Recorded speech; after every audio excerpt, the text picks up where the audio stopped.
ha llegado el PowerPoint y Sí, bueno, a ver cómo era que arrancamos.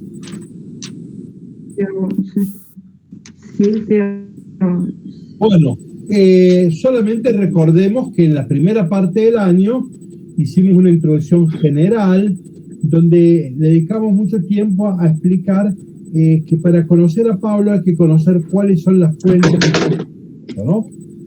Entonces, cuando quiero conocer a Pablo, debo estar seguro que la carta, el texto que estoy leyendo es de Pablo y no de otro.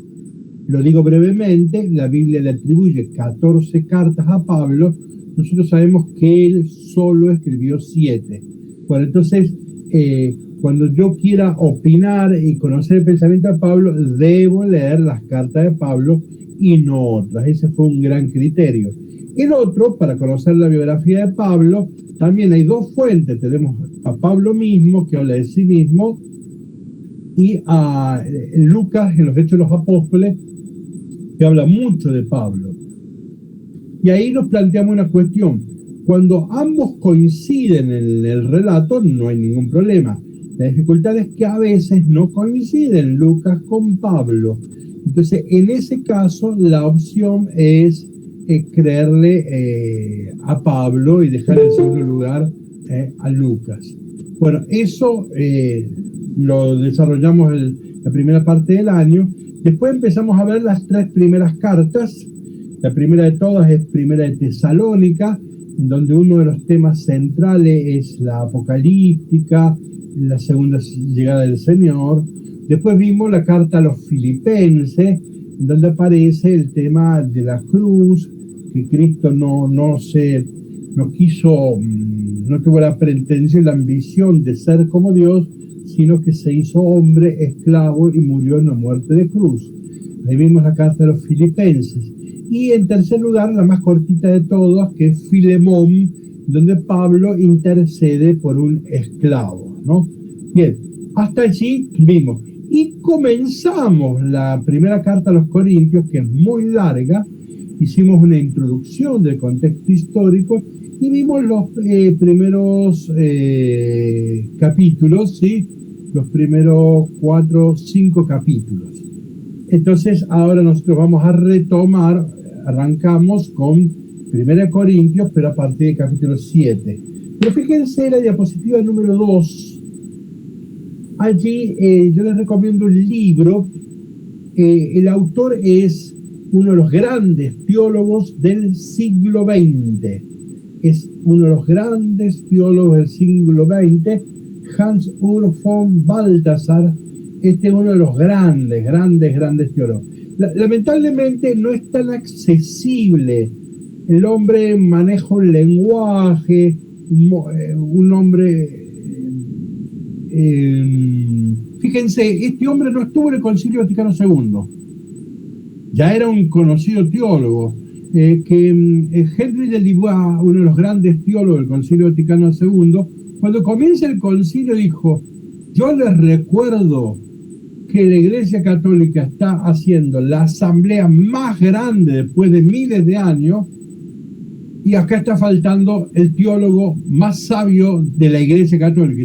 Se refirió a Baltasar. O sea, Baltasar ya era un teólogo famosísimo, pero curiosamente no estuvo en el Concilio Vaticano II. Pero bueno, pero es uno de los grandes teólogos, así como Karl Rahner, uno de los grandes teólogos de la Iglesia Católica es este Baltasar. Ha escrito un montón de cosas, solo que lamentablemente, me da pena decirlo, en un lenguaje al cual no es fácil seguirlo, ¿no? Él es muy exigente, entonces no es fácil seguir. Pero acá hay un librito pequeño, tiene libros voluminosos de varios tomos, él tiene casi todo lo que escribía, son por lo menos 3 tomos, 4 tomos, 6 tomos. Es un autor, se dice, prolífico, ¿sí? Ahora, este es un librito chiquito, y es como un comentario pastoral a la primera carta a los Corintios. Es cortito, él no es biblista de profesión, pero conoce perfectamente toda la problemática bíblica, exegética y hermenéutica, pero él prescinde de eso y va a ensaya una interpretación teológica. Es cortito, realmente a mí me gustó mucho, y de ahí le robé una idea que es la idea central y que yo la propongo acá en la diapositiva 3. Él dice, la clave teológica de la Primera Corintios es la Pascua. Está haciendo una lectura teológica pastoral. Va a prescindir de todos los métodos exégesis, etc. Los conoce perfectamente como nadie, pero él dice, no voy a hacer un trabajo acá de exégesis, lo que sí voy a proponer una clave teológica pastoral de lectura de 1 Corintios. Y él dice, la clave de lectura es la Pascua. Miren diapositiva 4, y entonces él dice, miren, 1 Corintios tiene dos partes. Esta es una estructura de interpretación que está haciendo Baltasar, una interpretación teológico-pastoral, ¿no? Ningún biblista diría esto que estamos diciendo ahora, esto lo dice Baltasar. Y Baltasar dice, para mí la clave de 1 Corintios, leído 1 Corintios como un teólogo o como un catequista, si te quiere la expresión más accesible, la lectura catequística y pastoral de Baltasar es la Pascua. Dice, la primera parte, capítulo 1 al 2, el tema es la cruz. Yo les recuerdo algunos textos de Pablo. Nosotros predicamos un Cristo crucificado, escándalo para los judíos, locura para los gentiles. Nosotros hemos leído los dos primeros capítulos, el tercero y el cuarto no, yo ahí les di un esquema, pero quedó claro que toda la primera parte de 1 al 4, Pablo, lo que el centro de Pablo es el tema de la cruz. Ahora, si uno pasa del capítulo 5 al 16, dice Baltasar, va a hablar de la resurrección, como la diapositiva 6, y ahí él te va diciendo, miren, cada capítulo siempre va a hacer alusión a la resurrección. ¿Desde qué perspectiva? Desde el cuerpo. Nosotros creemos en la resurrección de la carne, ¿sí? En la resurrección del cuerpo. Entonces él dice, la palabra cuerpo va a ser la gran clave para percibir la lectura pascual o de la resurrección. Y él hace un paseo muy rápido, lo explica más detalladamente, yo pongo el esquema. Ven en el capítulo 5 el caso, ¿se acuerdan de que se acostaba con la madrastra, etcétera? Sí, el caso lujuroso, ya está el cuerpo. Capítulo 6, que nosotros nos detuvimos a hablar sobre la homosexualidad, ¿se acuerdan? Ahí está el cuerpo. Capítulo 7, que vamos a ver hoy, está el matrimonio, otra vez el cuerpo. 8 al 10, el tema de las carnes en los ídolos, otra vez el cuerpo. 11, la mujer, el varón y la Eucaristía, la clave va a ser el cuerpo. 12, y ahí hay que poner 13 y 14, la iglesia como cuerpo. Y 16 y 17, la resurrección de la carne. Así que es una clave de lectura, ¿sí? Después hay que entrar en detalle, pero para mí fue una novedad y planteado en un librito muy sencillo, que me gustó mucho, ¿no? Entonces, a veces, sobre todo esta carta, no es fácil descubrirle algún criterio que la unifique. No sé si recordarán la introducción, pero que hay varias cartas dentro de esta carta, entonces la cosa es muy compleja, ¿no? Entonces, dentro de toda esa cuestión tan complicada, Baltasar, después de eso, entrega una clave de lectura que no explicará todo, pero que puede orientar a una lectura global de la carta. Por eso me pareció bueno resumir esta idea. Sin embargo, nosotros retomamos en el capítulo 7, ¿sí? Nosotros vimos 1 y 2, después leímos el 6, ahí nos demoramos bastante sobre el tema de la homosexualidad, y ahora vamos al 7, ¿sí? Estamos en la diapositiva 6, ¿sí? Y acá vamos a hablar del matrimonio, del varón y de la mujer, ¿sí? Vamos a hacer la previa. Quien quiera leer la diapositiva 7, que lea, por favor. Este es el contexto cultural.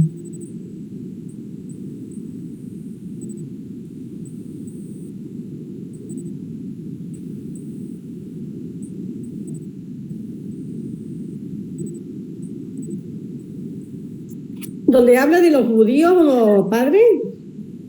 Donde habla de la gente. Hagamos al hombre a nuestra imagen y semejanza. No, el anterior. Jerarquía personal según especie, sexo, etnia y clase. Sí. Okay. Aún las personas cultas y religiosas aprobaban las diferencias sociales. La propuesta paulina revolucionaba el orden social establecido. Doy gracias a Tiaque la fortuna de haber nacido hombre y no animal, varón y no mujer, griego y no bárbaro. Tales de Mileto, según Diógenes, Laercio 1.33, Platón, según Lactancio, divinas instituciones. Para ahí. Rabí. O sea, esta es una expresión antigua. Si es de Tales de Mileto, es del siglo VI antes de Cristo.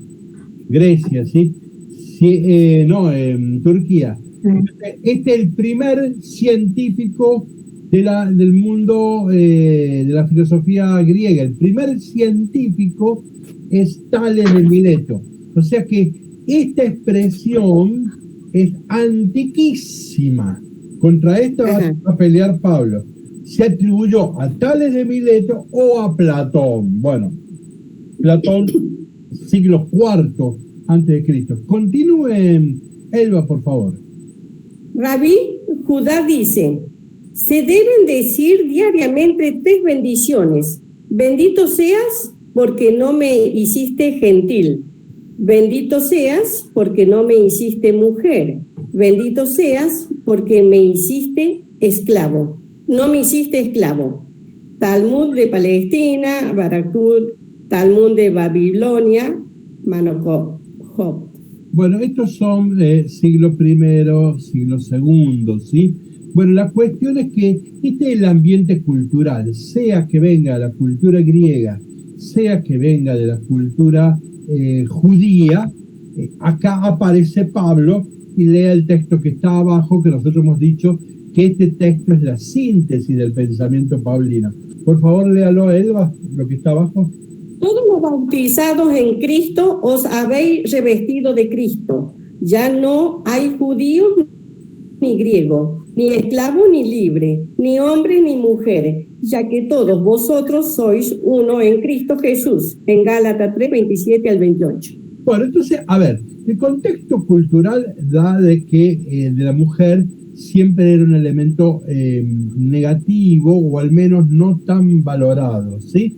Entonces, y esto venga tanto de la cultura griega cuanto de la cultura judía. No obstante, diapositiva 8, en realidad la Biblia en general, los judíos tienen una mirada positiva de la mujer. No es que hay una igualdad varón-mujer, pero hay una mirada positiva, ya que el Génesis decía que Dios hizo al ser humano a imagen y semejanza. Eso obviamente incluía a la mujer, ¿sí? Fíjense otro detalle, diapositiva 9. En tiempo de Jesús se discutía si la mujer y el varón podían separarse por un tiempo. Sí, las dos grandes escuelas del tiempo de Jesús, la de Shammai y la de Hillel, una decía, sí, por 2 semanas puede separarse el varón o la mujer en la convivencia, pero después volver. Y la de Hillel decía, bueno, aunque sea 1 semana. Esto significa que se valoraba mucho la relación varón-mujer, ¿no? Por eso dice, si se separan, que sea por poco tiempo. Ya vamos a ver que va a reaparecer esto en Pablo. Diapositiva 10. Los motivos para la separación, divorcio del varón y la mujer en la cultura judía eran, hoy nos damos, diríamos, lamentable, porque por cualquier motivo el varón podía despedir a la mujer, ¿no? Fíjense algunos que ahí puse. Cuando la mujer sale a la calle con el pelo suelto, cuando bebe en la calle o amamenta a su hijo en la calle, cuando come algo de lo que no se ha pagado del diezmo, cuando hace el acto conyugal durante la menstruación sin avisar al marido de que está impura, cuando no aparta la levadura, cuando no cumple los votos que ha hecho, cuando trata mal a su suegro, cuando grita a su marido, y hay muchos más que no los puse para no aburrir, pero ciertamente que son motivos, ninguno es un motivo serio, teológico, antropológico, son cuestiones de trato, ¿viste? ¿Se acuerdan? Yo siempre recuerdo lo del Martín Fierro. ¿Se acuerdan que, cómo se llamaba el viejo Vizcacha? ¿Se acuerdan? El viejo Vizcacha le mató de un palo a la esposa porque le sirvió un mate frío. Bueno, y así, los argumentos que había en tiempo de Jesús eran de ese tipo. Con que le sirvieron mate frío ya era suficiente para matarlo, ¿sí? Entonces estoy diciendo esto. Es una cultura muy androcéntrica en donde ustedes ven que los argumentos, por lo tanto, diapositiva 11, cuando Jesús, ¿cómo que se llama? Se opone al divorcio, hay que saber que en su época en realidad era una forma de defender también la dignidad de la mujer, porque la mujer era despreciada y expulsada de la familia por motivos muy menores, ¿no? Entonces Jesús en ese sentido no es el único argumento de Jesús. Jesús tiene otro argumento, que en el principio la cosa no era así, pero uno de los argumentos que uno puede decir, mira, cuando Jesús está defendiendo, se opone al tema del divorcio, en realidad también está protegiendo a la mujer para que no sea expulsada por motivos tan banales, ¿no? Bueno, sin entrar en tantos detalles, estoy solamente, vamos a la diapositiva 12, entramos en lo que nos interesa, el capítulo 7. Fíjense a la izquierda, a partir de 1 Corintios 7:1, se dedica a tratar sobre lo que me habéis escrito. Yo les recuerdo brevemente, no lo vamos a repetir, pero decíamos que la primera carta de los Corintios tenía dos grandes fuentes. Uno, lo que he oído de la familia de Chloe, ¿se acuerdan? Cosas que había oído y que eran escándalos, de los cuales ya vamos a ver, y otras cosas las que me han mandado por escrito. Entonces, hay dos fuentes, hay dos cartas en 1 Corintios, una carta que está respondiendo Pablo a las cosas que ha oído, a los escándalos que ha oído, pero también se ve que le han mandado un cuestionario de preguntas. Estas ya no son tan escandalosas, tan agresivas, pero le han mandado un grupo, un listado de preguntas, y ahora Pablo va a responder una por una, ¿no? Y fíjense, miren a la derecha el cuadro, dice: en cuanto a lo que me habéis escrito, bien le está al hombre abstenerse de mujer. Y ahí viene el capítulo 7, ¿ven? Está respondiendo en cuanto a lo que me habéis escrito. Fíjense, 7:25, acerca de la virginidad, me han escrito acerca de la virginidad. 8:1, me han escrito respecto o acerca a lo inmolado a los ídolos. 12:1, me han escrito en cuanto respecto a los dones espirituales. 16:1, en cuanto a la colecta en favor de los santos. De abajo no le veo bien en cuanto a nuestro hermano Apolo, capítulo 16. Entonces, en griego hay una expresión, a la izquierda lo tienen, arriba, peri. Entonces, cuando Pablo va a responder a escrito, dice, en torno a propósito es el acerca de, ese es el peri. Bueno, o sea que todas estas partes empiezan Pablo a responder cosas que le han escrito, ¿sí? Y acá arranca con el capítulo 7, que vamos directamente, fíjense, diapositiva 13, la estructura del capítulo 7 sería así. Primero habla de la continencia y el matrimonio, después de la llamada de Dios y después virginidad y matrimonio. Vamos a leer el texto que a mí en principio me pareció bastante claro. Quien quiera leer diapositiva 14 puede liberar su micrófono y lea.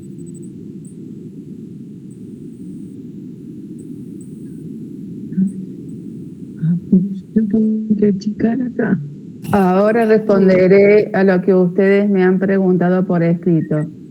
¿Es bueno para el varón no tocar a la mujer?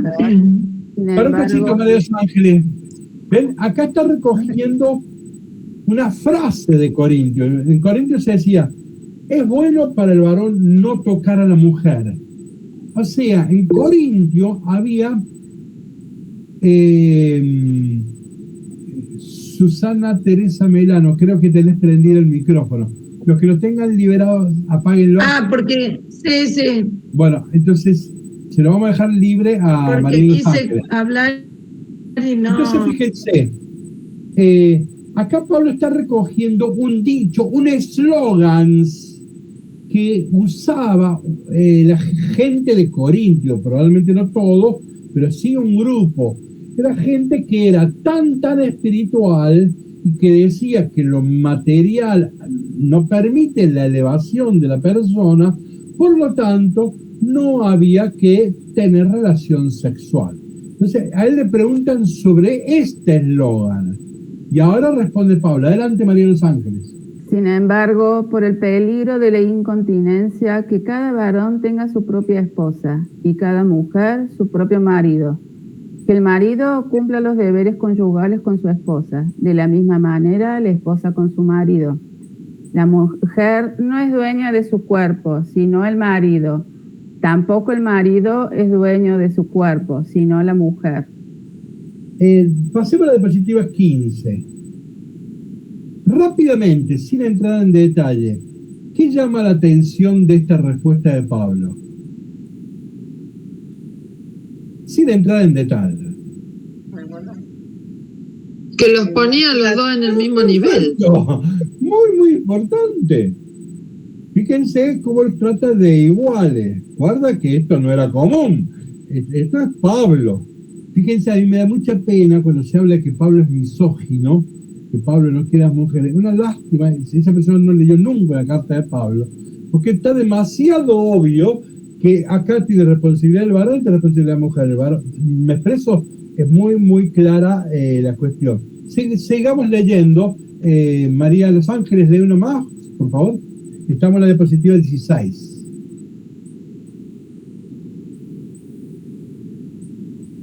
No se nieguen el uno al otro, a no ser de común acuerdo, y por algún tiempo a fin de poder dedicarse con más intensidad a la oración. Después vuelvan a vivir como antes, para que Satanás no se aproveche de la incontinencia de ustedes y los tiente. Yo les comenté rápidamente que había dos escuelas, la de Shammai y la de Hillel, que quería regular el tema de esta separación breve, ¿no? Entonces Pablo dice, si están de acuerdo, si es por breve tiempo, y si es para la oración, para el crecimiento, o sea, como permitirles que algunos de los dos hagan un retiro espiritual por un tiempito, se aleje de la casa, pero que después vuelva, ¿no? Bien, ¿alguien que quiera continuar con la lectura de diapositiva 17? Pero esto que les digo es una concesión y no una orden. Mi deseo es que todo el mundo sea como yo, pero cada uno recibe del Señor su don particular. Unos este, otros aquel. Bueno, Pablo, ¿qué era? ¿Viudo, soltero? Estrictamente no lo sabemos. La respuesta genérica es no lo sabemos.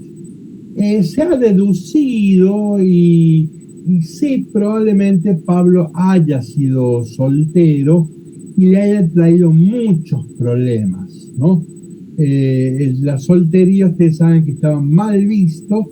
¿Se acuerdan que Jesús lo quieren humillar cuando, ¿no? Y también cuando tratan el tema de la soltería de Jesús?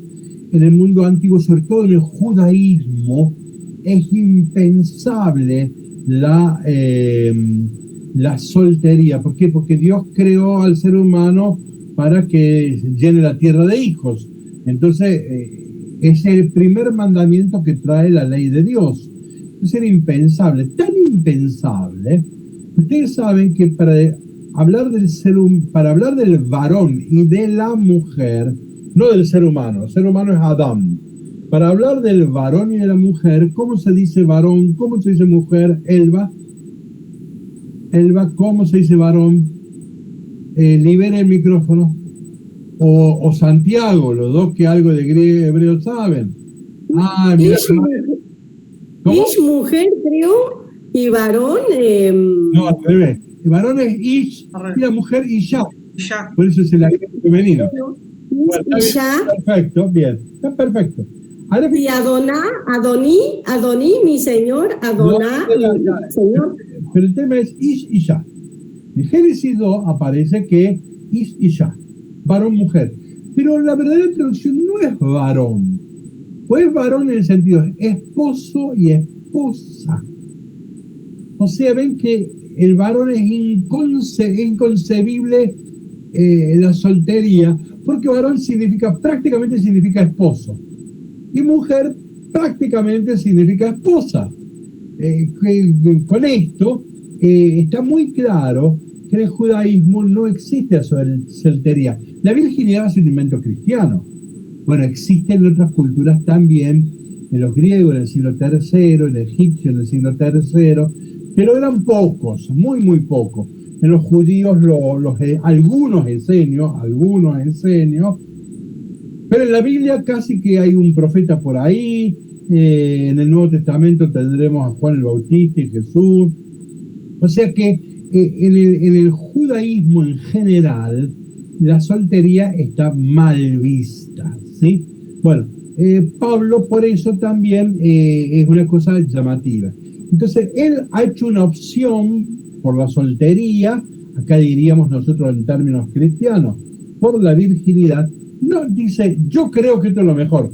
No obstante, cada uno siga el don que ha recibido, este o aquel, ¿no? Bien, quien quiera continuar con el diapositiva 18, a ver, te lo podría leer Susana Loyola. ¿Tiene micrófono Susana Loyola? Bueno, era un chiste, bueno, adelante. A ver. Lea el 18. No, Susana Loyola, lea el 18. A los viudos y a las viudas les aconsejo que permanezcan como yo. Pero si no pueden contenerse, que se casen. Es preferible casarse que arder en malos deseos. Bueno, vieron que hay muchos grupos, clubes para viudos y viudas. Bueno, es una humorada. Pero, entonces, pero insisto, todo acá es varón, mujer, son los mismos consejos, ¿no? Pablo prefiere la virginidad, no obstante, dice, es preferible casarse antes que andar deseando, etcétera, ¿no? Bien, miren ahora otra cosa de la diapositiva 19, muy importante, sobre la viuda, el viudo, el noviazgo. Quien quiera leer la diapositiva 19, cómo era la institución matrimonial en tiempos del Imperio Romano, en tiempos de Jesús y de Pablo. Adelante, quien quiera leer. En el Imperio Romano tendría una función de control social frente a la autonomía de las personas solteras. El emperador Augusto había introducido una severa legislación sobre el matrimonio para fortalecer la familia patriarcal tradicional. Favorecía el alto número de nacimientos y de hijos. Imponía sanciones y fuertes tasas a los solteros. A una viuda solo se le permitía que permaneciera sin volver a casarse si había cumplido ya los 50 años. Sabemos que el tema, los estados, los imperios necesitaban tener muchos soldados, por ello favorecer tener muchos hijos, pero además se les cobraba impuestos per cápita, o sea, era porque cada persona tenía que pagar su propio impuesto. Todo esto es que hacía que los estados en el mundo antiguo siempre favorecieron este tipo de leyes, ¿no? Y sobre todo en tiempo de Pablo esto se va a poner más duro todavía que en tiempo de Jesús. En tiempo de Jesús se aflojó esto, pero en tiempo de Pablo se pone, esto se endurece, ¿no? Este es un contexto para Pablo. Veamos lo que nos cuenta ahí Dion Cáceres, un famoso historiador. Continúa, por favor. María. Los solteros sois culpables de impiedad por cuanto estáis suprimiendo vuestras familias. Además, estáis destruyendo el Estado al desobedecer sus leyes y estás traicionando a vuestra patria al dejarla estéril y sin hijos. Lo que vosotros queréis es completa libertad para llevar una vida indisciplinada y promiscua. Bueno, ven, entonces, ven que el tema de la virginidad va a ser un invento cristiano en realidad, ¿no? Nosotros creemos ni en el Antiguo Testamento, ni en la cultura del Imperio Greco-Romano, esto no es una virtud, no es esa cuestión, ¿no? Yo exagero al decir que es un invento cristiano, no es exactamente así, pero ciertamente que va a ser un tema de la novedad del cristianismo. Bueno, diapositiva 30, quien quiera leer. 20, padre, no 30, 20. 20, perfecto. Quien quiera leer, que lea. A los casados, en cambio, les ordeno, y esto no es mandamiento mío, sino del Señor, que la esposa no se separe de su marido. Si se separa, que no vuelva a casarse o que se reconcilie con su esposo, y que tampoco el marido abandone a su mujer. Acá lo que llama muy fuerte la atención otra vez es la situación igualitaria. Ese tampoco el marido, ¿no? El ponerle la norma a los dos, esto es realmente lo llamativo, que no lo vamos a encontrar en la legislación judía, ¿no? Diapositiva 21, quien quiera leer.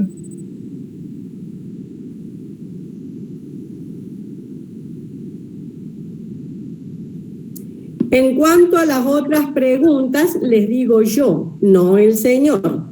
Si un varón creyente tiene una esposa que no cree, pero ella está dispuesta a convivir con él, que no la abandone. Y si una mujer se encuentra en la misma condición, que tampoco se separe de su esposo, porque el marido que no tiene fe es santificado por su mujer, y la mujer que no tiene fe es santificado por el marido creyente. Si no fuera así, los hijos de ustedes serían impuros, en cambio, están santificados. Continúe uno más, Elba. Pero si el cónyuge que no cree desea separarse, que lo haga, y en ese caso el cónyuge creyente no permanece ligado al otro, porque Dios nos ha llamado a vivir en paz. Después de esto, ¿qué sabes tú que eres la esposa? ¿Qué sabes tú que eres la esposa si podrás o no salvar a tu marido, y tu marido si podrá salvar a tu mujer? Bueno, ya lo hemos subrayado varias veces. La igualdad de varón y mujer acá es lo más llamativo de toda esta enseñanza, ¿no? Miren que él va distinguiendo. De esto tengo mandato del Señor, de esto no, son consejos míos. Miren que es muy curioso Pablo, que dice, de esto tenemos enseñanza del Señor. Ahora, de esto yo no tengo una enseñanza del Señor, pero yo estoy asistido por el Espíritu y también puedo enseñar, y por eso se los enseño o aconsejo yo. Diapositiva 23 cambia el tema. La primera parte era el tema de la continencia y el matrimonio. Ahora cambia la problemática. Es lo que hoy en la catequesis cristiana actual se llama los estados de vida. Vieron que está el estado matrimonial, el estado clerical, etcétera. Bueno, lo que en la catequesis se suele llamar los estados de vida, más o menos algo de eso trata en esta parte en la carta de Pablo. Quien quiera continuar la lectura, diapositiva 23. Fuera de este caso, que cada uno siga viviendo en la condición que el Señor le asignó y en la que se encontraba cuando fue llamado. Esto es lo que prescribo en todas las iglesias. Uno más, por favor. Si un hombre estaba circuncidado antes que Dios lo llamara, que no oculte la señal de la circuncisión. Si el llamado lo encontró incircunciso, que no se circuncide. Lo que vale no es la circuncisión, sino cumplir los mandamientos de Dios. Que cada uno permanezca en el estado en que se encontraba cuando Dios lo llamó. Bueno, nosotros sabemos que esto lo decimos fácilmente, pero Pablo acá está subordinando demasiado la circuncisión, cosas que estas son ocurrencias de Pablo, pero el judaísmo contemporáneo, la circuncisión equivale al bautismo. ¿Se acuerdan que la Iglesia Católica me ha enseñado que sin bautismo no hay salvación? Bueno, los judíos enseñaban lo mismo, sin circuncisión no hay salvación. Lo que pasa es que nosotros, como somos cristianos, esto no nos llama la atención. Lo que está diciendo Pablo, esto es demasiado grave. Bueno, o sea que uno acepte el estado antes que Dios lo ha llamado. Continuamos, pon otro ejemplo, más complicado, diapositiva 25.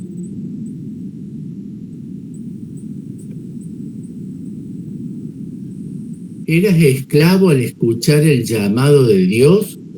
No te preocupes por ello, aunque si tienes la posibilidad de ser libre, aprovéchala.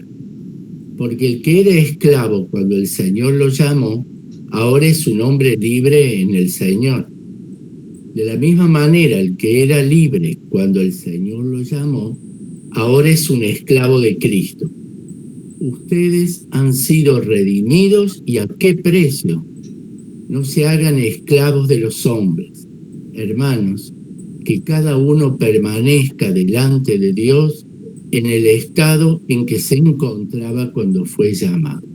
Este texto es complicado, pero es claro. O sea, dice, si eres esclavo y tienes la posibilidad de ser libre, aprovechalo, ¿sí? Entonces, si bien no es un texto incómodo, cómo aceptar la esclavitud, ¿no? De esto hemos hablado cuando hemos hablado de Filemón. Es una problemática muy seria. Era algo inmodificable el ser esclavo, ¿no? Es que ubicarse de algo de esto hemos hablado cuando estudiamos Filemón. Sin embargo, acá, si bien estamos en el mismo contexto histórico, un imperio esclavista, etcétera, etcétera, sin embargo, Pablo no se queda, dice, si tenés la posibilidad de liberarte, ¿no? Y no sean esclavos de los hombres, ¿no? Entonces, si bien el texto no es del todo simpático para el hombre moderno, queda claro que Pablo, en la medida que puedas, dice, si puedes ser libre, hacete libre, ¿no? Bien, y la tercera parte de este capítulo es ahora el tema de la virginidad, ¿no? Virginidad y matrimonio. Adelante, quien quiera leer la diapositiva 26. Acerca de la virginidad, no tengo ningún precepto del Señor, pero hago una advertencia, como quien, por la misericordia del Señor, es digno de confianza. Considero que, por las dificultades del tiempo presente, lo mejor para el hombre es vivir sin casarse. A ver, ¿se acuerdan cuando decían, de esto no lo ordeno yo, sino que tengo orden del Señor, que no se separe? ¿Pablo tenía alguna palabra del Señor que decía que no se separe? No. Pablo casi no acude nunca a los dichos de Jesús, ¿no? ¿Vieron? Pablo casi nunca dice, como dijo Jesús, lo recuerdan, ¿no? Casi que no va a encontrar en ningún lugar que Pablo diga, como dijo Jesús. Y acá está diciendo, ahora dice, de esto tengo mandato del Señor, que no se separe.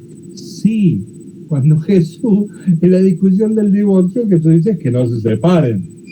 Entonces, ahí está Pablo acudiendo a un dicho de Jesús, aunque no lo repita literalmente. Por eso ahí Pablo dice, de esto sí tengo mandato del Señor sobre la separación. Ahora, Sobre la virginidad, no tiene mandato del Señor. Dice, esto es un consejo mío, dice, sobre todo, ya vamos a ver lo que viene, por las dificultades del tiempo presente, ¿no? Recuerden que Pablo está discutiendo con los espiritualistas. Ahora voy a usar una expresión difícil, una expresión griega, encratismo. Encratismo. Son los que creen que, los que rechazan el matrimonio y las relaciones sexuales porque son pecaminosas. Esto que nos viene de la cultura griega se llama encratismo. En realidad el encratismo va a ser una herejía de un tiempito después de Pablo. Sin embargo, ya estaba acá en Corintios. Entonces, este espiritualismo de la prescindencia total del matrimonio, ¿no? Estamos en ese contexto, ¿no? Bien, quien quiera leer la diapositiva 27, por favor.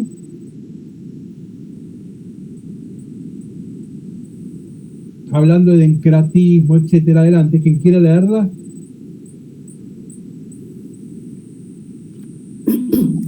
La alternativa de la castidad, las vírgenes vestales, signo sociológicamente ambientales, ambivalente.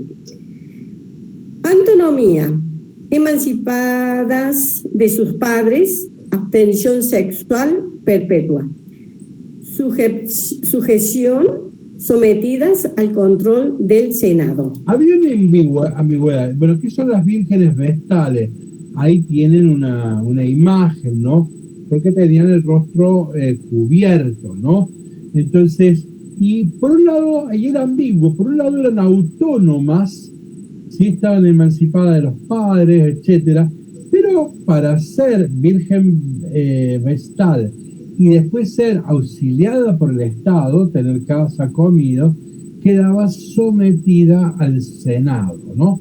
O sea que esas vírgenes no eran de todo libre, eran casi funcionarias del Estado, ¿no? Bien, contra esto, a ver, ¿qué dice Epicteto? Adelante. En el nombre de Dios, ¿puede imaginar una ciudad epicúrea? Uno dice, yo no me caso, ni yo tampoco. Dice otro, la gente no debería casarse. No tengáis hijo, no cumplas tus deberes de ciudadano. ¿Qué te imaginas que sucedería entonces? ¿De dónde vendrían los ciudadanos? ¿Quién los educaría? Trae un joven y edúcale según tus doctrinas. Tus doctrinas son malas, subversivas de la ciudad, destructoras de la familia, malas para las mujeres. Renuncia a estas doctrinas. O sea, todo aquello que atentaba contra el matrimonio se consideraba que iba contra el Estado y contra el orden social, etcétera, ¿no? Bien, entonces, teniendo en cuenta eso, adelante, diapositiva 28, quien quiera leer. ¿Estás unida a una mujer? No te separes de ella. ¿No tienes mujer? No la busques. Si te casas, no pecas. Seguimos. Y si una joven virgen se casa, tampoco peca, pero los que lo hagan sufrirán tribulaciones en su carne que yo quisiera evitarles.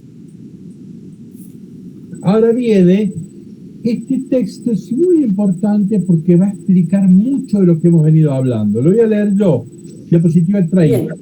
Lo que quiero decir, hermanos, es esto. Queda poco tiempo. ¿Ven? Pablo no sabe cuándo, pero Pablo tiene conciencia de que el fin de la historia, el fin del mundo, está muy cerca. Entonces dice Pablo, quiero que sepan esto, queda poco tiempo. Mientras tanto, o sea, si queda poco tiempo, dice, los que tienen mujer vivan como si no la tuvieran, porque ya se van a tener que despedir, ¿no? Los que lloran como si no lloraran, los que se alegran como si no se alegraran, los que compran como si no poseyeran nada, los que disfrutan del mundo como si no disfrutaran. ¿Por qué? Porque la apariencia de este mundo es pasajero. O sea, la institución matrimonial no va a ser eterna, ¿no? O sea que el tema de la presencia de la muerte o del fin del mundo relativiza esta institución matrimonial, ¿no? Entonces por eso Pablo, que tiene una conciencia apocalíptica, como Jesús, dice, mire, vivan esto, pero sepan que esto no es eterno, esto no es para siempre, ¿no? Pues entonces acá es importante porque en todos estos juicios que está emitiendo sobre el matrimonio, sobre la virginidad, es porque Pablo tiene muy fuerte una conciencia apocalíptica. La virginidad, ¿qué significa? Que relativiza las instituciones del mundo porque su relación fundamental es con Dios, ¿no? Bueno, ahí queda expresa el pensamiento paulino, ¿no? Sigamos leyendo diapositiva 31, que la voy a leer yo para leer más rápido. Yo quiero que ustedes vivan sin inquietudes. El que no tiene mujer se preocupa de las cosas del Señor buscando cómo agradar al Señor. En cambio, el que tiene mujer se preocupa de las cosas de este mundo buscando cómo agradar a su mujer. Y así su corazón está dividido. También la mujer soltera, lo mismo que la virgen, se preocupa de todas las cosas del Señor, tratando de ser santa, tanto en el cuerpo, o sea, en lo cotidiano, ¿sí?, y en el espíritu. La mujer casada, en cambio, se preocupa de las cosas de este mundo, buscando cómo agradar a su marido. Otra vez miren la relación igualitaria de varón y mujer. Y Pablo siempre va a ir optando por la consagración de la virginidad, ¿no? Miren diapositiva 32. Para ver lo novedoso de esto, fíjense, acá les transcribí un texto de los Hechos de Pablo y Tecla. Hay evangelios apócrifos, pero también hay apócrifos sobre los Hechos de los Apóstoles. Nosotros tenemos los Hechos de los Apóstoles de Lucas, pero están los Hechos de los Apóstoles apócrifos, que son larguísimos y son muchos. Uno de los más famosos Hechos de los Apóstoles apócrifos es se llama los Hechos de Pablo y Tecla. Y es interesante para ver sobre el tema de la virginidad. Ahí se cuenta la historia de Tecla, una mujer que escuchando a Pablo se hace cristiana y abandona el matrimonio. Ya había sido destinada para el matrimonio, una chica de clase alta, se iba a casar con un tipo de la nobleza, ¿no? Y el escándalo es que esta mujer abandona todo para irse detrás del evangelio de Pablo, ¿sí? Y la misma mamá va a organizar que el Estado la encuentre, la secuestre y la maten en un circo romano que la comen los leones, ¿no? Bueno, entonces, este texto no es canónico, pero como visualización cultural de la época, ilustra y muestra lo que nos interesa. Lo leo. Una virgen llamada Tecla, comprometida con un hombre llamado Tamris, estaba sentada, es con S sentada, ¿no? Bueno, corrigen con tiempo. Sí, para que lo voy a corregir ahora porque después lo voy a mandar a los de la tarde y ya.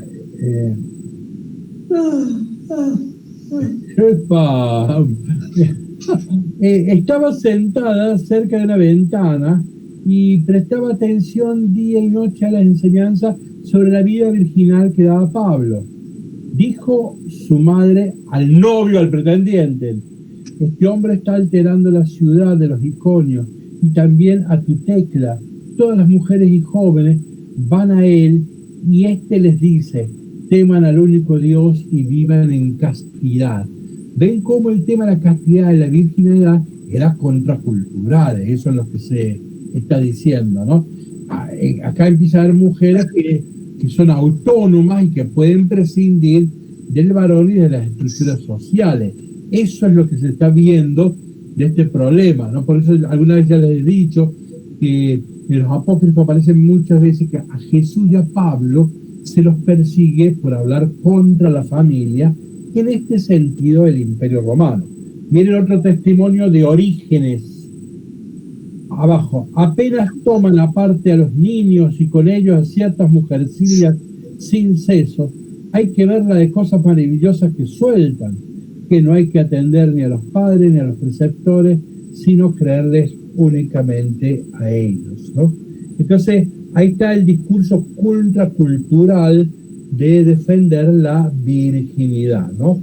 Diapositiva 34. Les he dicho estas cosas para el bien de ustedes, no para proponerles un obstáculo, sino para que ustedes hagan lo que es más correcto y se entreguen totalmente al Señor. Y entro en detalle, diapositiva 34.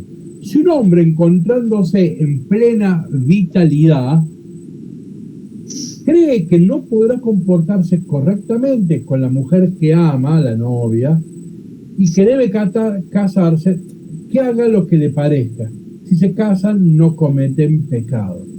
En cambio, el que decide no casarse con ella, porque se siente interiormente inseguro y puede contenerse con pleno dominio de su voluntad, también obra correctamente.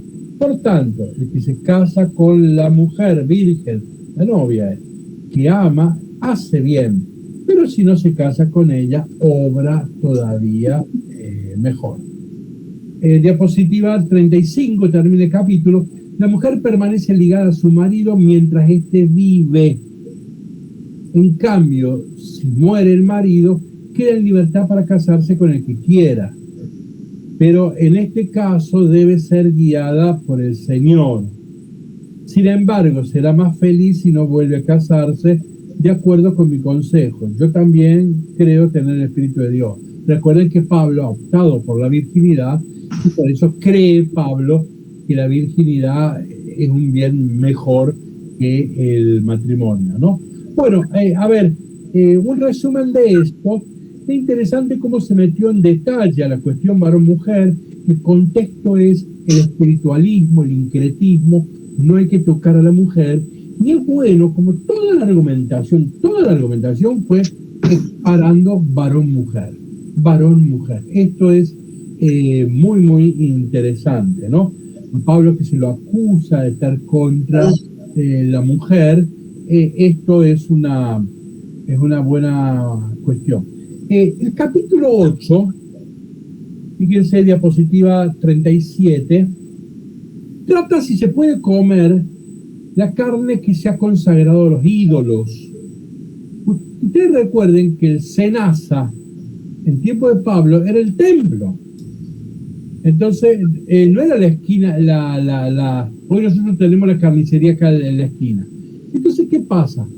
¿Qué carne normalmente se comía? Era la carne que se había ofrecido a los dioses, ¿sí? Entonces Pablo le preguntan, ven que trae el tema del cuerpo, le preguntan si se puede comer esa carne. Y Pablo da dos respuestas. A la izquierda dice así: mirá, nosotros sabemos que los ídolos son nada, por lo tanto podemos comer eso. ¿Está claro? No se hagan problemas. Ahora, a la derecha da otra respuesta.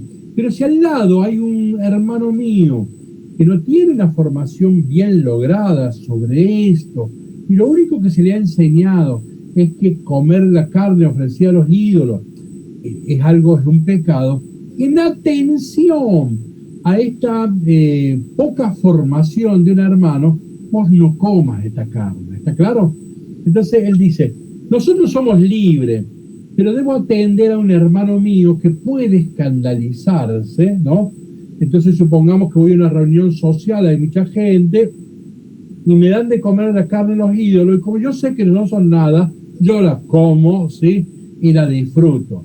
Pero allá en la punta de la mesa hay un hermano que yo no sabía que estaba ahí, y que no tiene la formación adecuada, y puede entrar en crisis y dice, ¿cómo? Si el padre Juan Manuel González comió la carne de los ídolos, ¿cómo es esto? ¿Quién tiene razón? ¿Lo que dice el padre Juan Manuel González o lo que dice nuestra tradición? ¿Me expreso? Y entonces en ese caso Pablo dice, mire, en ese caso usted siempre opte por caridad con el hermano, no lo escandalice, ¿sí? Bueno, no nos detenemos, ahí está el capítulo 8, miren la conclusión, diapositiva 38, si es ocasión de caída para mi hermano, nunca probaré la carne, ¿no? Capítulo 9, muy interesante, Pablo dice, yo soy libre, pero no, a ver, existen dos tipos de libertades, podríamos decir, la libertad solitaria y la libertad solidaria, ¿está claro? La libertad solidaria, yo soy un ser social, sé que soy libre con los demás. La libertad solitaria es aquel que se cree que es libre y por lo tanto puede darle la espalda a los demás, ¿no? Y acá Pablo dice, no, yo soy libre y me hice libre para hacerme esclavo de todos, de los judíos, de los paganos, de los sometidos a la ley. Acá aparece Pablo como un ejemplo de lo que hoy llamamos una libertad solidaria. No lo leemos, ahí extraje el texto central, ¿sí? Capítulo 10 pone un ejemplo de cómo leer el Antiguo Testamento. Miren la diapositiva 44, dice, todo lo del Antiguo Testamento aconteció simbólicamente para ejemplo nuestro. Esta es una gran clave de interpretación que va a dar Pablo y que va a ser clave en la vida de la iglesia. El Antiguo Testamento, el pecado del pueblo en el desierto cuando va huyendo de Egipto, ¿sí? Todas esas cosas eran símbolos, eran una figura, eran lecciones para que nosotros en la era cristiana aprendamos a vivir. Bueno, esta es una clave de interpretación que da Pablo aquí y va a marcar todo el cristianismo, ¿sí? Con mucha fuerza hasta el Concilio Vaticano II.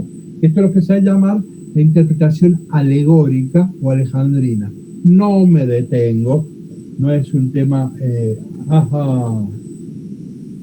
No, si me detengo, yo tenía muchas ganas de llegar al capítulo 11.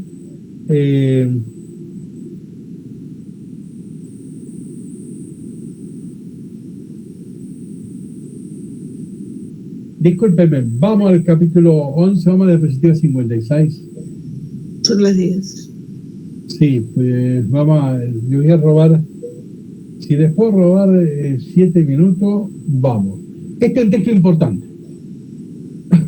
Retomo el tema de la mujer, y es un texto muy difícil, vamos a la diapositiva 57. Los alabo porque siempre se acuerdan de mí y guardan las tradiciones como yo se las he transmitido. Y atente ahora. Cristo es la cabeza del hombre, la cabeza de la mujer es el hombre y la cabeza de Cristo es Dios. ¿Se entiende acá? ¿Qué es lo que ustedes ven? Una cadena de subordinación.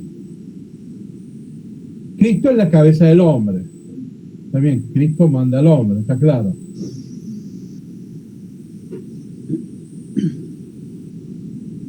La cabeza de la mujer es el hombre. Ahí sonamos, ya no nos gusta. Claro. Así como la cabeza de Cristo es Dios. Bueno, acá lo que importa es ver qué significa la metáfora cabeza. Ciertamente que la metáfora puede interpretarse como algo de jerarquía, pero no es el sentido que tenía ni en la cultura griega, ni en la cultura judía, ni en Pablo. Entonces, lamentablemente nosotros lo leemos, yo usé a propósito la expresión, como una cadena de subordinación. Pero fíjense, diapositiva 59, un gran estudioso, Milka, dice, la descripción que la carta hace de la función de la cabeza en relación al cuerpo, ¿qué hace la cabeza? Une a lo demás, sostiene, cuida, abastece. Coincide con la representación de la medicina contemporánea, según la cual la cabeza es el órgano central de sostenimiento en la vida. Tal era la concepción de la medicina hipocrática. Entonces, en la medicina hipocrática, la cabeza no era un símbolo de jerarquía, de superioridad, sino que era el que sostiene, alienta, ¿sí? Cuida. Claro. Entonces, fíjense, es como fuente de la vida del cuerpo. Entonces, acá, lo que Pablo no quiere subrayar la superioridad de Cristo del varón sobre la mujer, sino que está diciendo que uno alimenta al otro. Entonces, no es una metáfora de subordinación, sino al contrario, es una metáfora de unión de Cristo y la cabeza. Miren en la diapositiva 60, ya lo vamos a ver la semana que viene, en el capítulo 12, cuando se habla de la metáfora del cuerpo, Pablo va a decir, la cabeza no puede decir a los pies, no las necesito, ¿ven? No. Entonces, no se puede separar el cuerpo de la cabeza. ¿Está claro? La cabeza aparece como un símbolo que va a transmitir energía a los demás. Entonces, si yo leo esta metáfora como de jerarquía, estoy diciendo algo. Parece que esa no es la interpretación que hay que hacer con Pablo. Sigo leyendo, disculpen cosa. Diapositiva 62. Continúa. Saca una consecuencia. El varón que ora o profetiza con la cabeza descubierta deshonra su cabeza. Y la mujer que ora o profetiza con la cabeza descubierta deshonra su cabeza como si estuviera rapada. Pregunto, ¿la mujer puede orar y profetizar?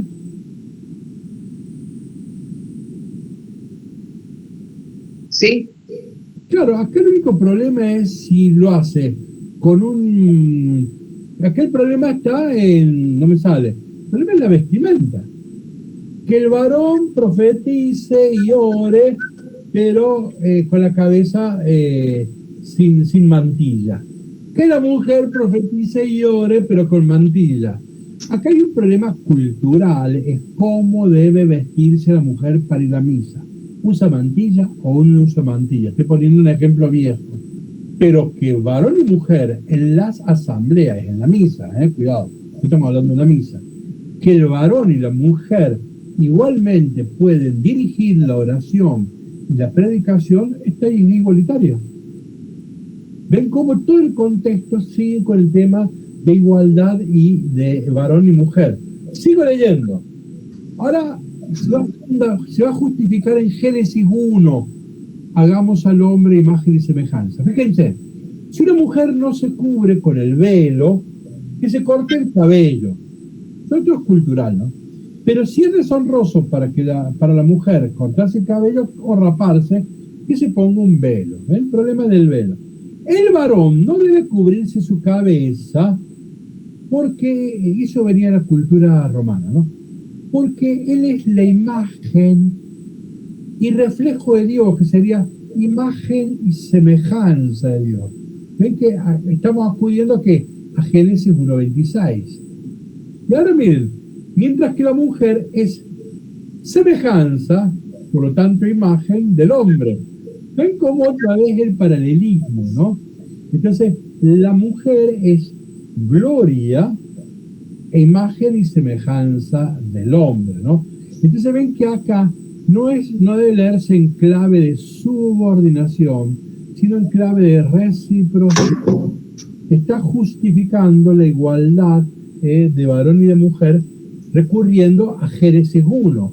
Ahora va a recurrir, miren diapositiva 65, va a recurrir a Génesis 2. ¿Se acuerdan que la mujer salió de la costilla de Eva? ¿Se acuerdan, no? Miren cómo hace esto, miren.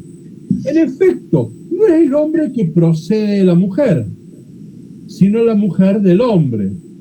Ni fue creado el hombre a causa de la mujer, sino la mujer a causa del hombre. Por esta razón, la mujer debe tener sobre su cabeza un signo de autoridad. Ajá, ese es el velo. Debe tener un signo de autoridad. Ahí en el texto en griego dice exousia, significa signo de libertad, por respeto a los ángeles. O sea que la mujer va con ese velo porque es un signo de autoridad que tiene la mujer, ¿no? Ahora fíjense, y continúa diapositiva 66, ahora en clave netamente cristiana. Para el Señor, o sea, en el cristianismo, en la iglesia, en la comunidad, la mujer no existe sin el hombre, ni el hombre sin la mujer. Porque si la mujer procede del hombre, a su vez el hombre nace de la mujer y todo procede de Dios, ¿no? Fíjense, discúlpenme, bueno,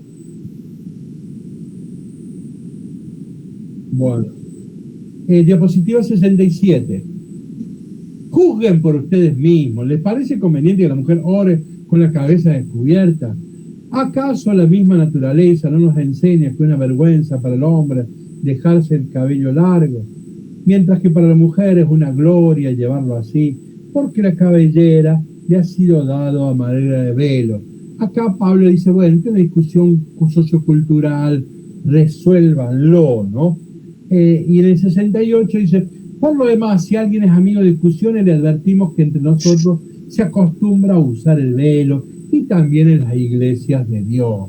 O sea, dice, bueno, nuestra costumbre es esta. Esto no es dogma, esta es nuestra costumbre. Miren el esquema, perdón, el quiasmo, miren la diapositiva 66. Hay una instrucción, alaban porque siguen mis tradiciones. Cierra conclusión hablando a que sigan las costumbres de nuestra comunidad. Voy arriba. El principio teórico, que es la cabeza, ¿sí? Nos vamos al 1 celeste, 1 romano celeste. Varón ora, cabeza cubierta, ¿sí? 1 celeste abajo. Varón pelo largo a frente. 2 celeste arriba. Mujer ora, cabeza descubierta. 2 celeste abajo. Mujer ora, cabeza descubierta. Fíjense ahora en el centro. A, procede varón de mujer, mujer varón. B, creación varón, varón, mujer, varón. B prima, abajo, B abajo, naturaleza mujer, varón, varón, mujer. A, procede mujer, varón, varón, igual mujer. Centro del quiasmo está que el signo del poder de la mujer. Por eso lleva en su cabeza el signo de autoridad, de libertad de la mujer. O sea que acá es realmente, y disculpen, les voy a hacer lo último y les prometo que me voy. Diapositiva 76. Fíjense cómo fue toda la argumentación. ¿Estamos en la diapositiva 76? Diapositiva 76. No existe el varón de la mujer, sino la mujer del varón. No fue creado el varón a causa de la mujer, sino la mujer a causa del varón. Sin embargo, no hay mujer sin varón, ni varón sin mujer. Así como la mujer viene del varón, así también el varón viene de la mujer y de todas las cosas de Dios. O sea, es obvio que Pablo no es misógino, no es machista. El tema de la igualdad de varón y mujer, Pablo lo planteó en la vida matrimonial y la vida eclesiástica, en la misa.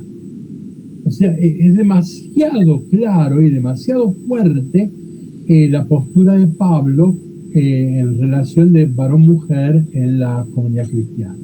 Bueno, perdonen que les haya robado este tiempo, pero quería cerrar esta parte con la mujer y la semana que viene continuamos con la Eucaristía, pero en otro tema, ¿sí? Bueno, que tengan una buena semana. Les digo por si no les ha llegado la información a algunos. Yo el lunes, a último momento decidí, el viernes voy a comenzar con un curso sobre los evangelios. Tal vez algunos de ustedes ya han hecho estos cursos. Van a ser 9 clases como una introducción a los evangelios, ¿sí? Quien hace mucho que no hace cursos sobre los evangelios, le va